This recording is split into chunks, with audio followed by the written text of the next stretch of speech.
My 15 years old daughter is pregnant and her boyfriend is 20 years old. Her boyfriend, they lied to me about his age, he's 20, but it's still legal here. Dumped her yesterday after she told him the news, and today in the afternoon she told to me. We cried a little. She said didn't want to talk about it for now. Then before I left for work, I work from Sunday, Thursday 6 p.m. 6 a.m. She dropped a bomb. She wants to keep the baby. We couldn't discuss it because I was almost running late, but we scheduled it for tomorrow afternoon. My problem is that I can't afford another kid. I raised her and her sister 11 alone in the last 9 years. Their father is a deadbeat, and I receive minimal child support. Our apartment is tiny. They had both an 8-square-meter room, while I'm sleeping on the living room couch. We're living paycheck to paycheck. I'm skipping meals so they can have enough food. Public childcare is full. Private childcare is unaffordable. Until that baby is 3, someone has to be home with it. Then they can go to kindergarten or preschool.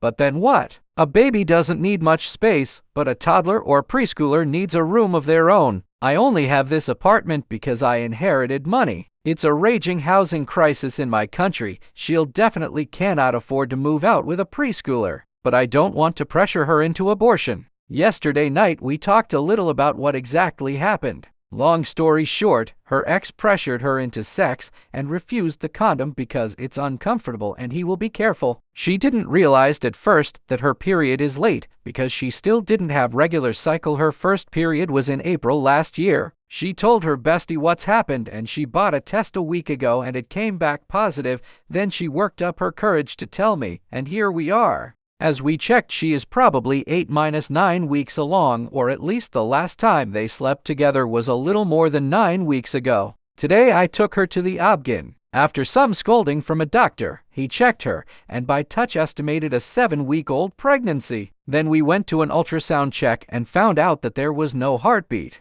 There is no viable pregnancy. The only problem is that the miscarriage hasn't started yet, so she got an appointment to Friday for a clean-out. I was relieved a little bit. I was more worried about my daughter, but to my surprise, she looked relieved. On the bus home, she cried a little. She didn't want to talk, just said "I'm okay, Mom." I told her we're going to talk about it later, whenever she's ready.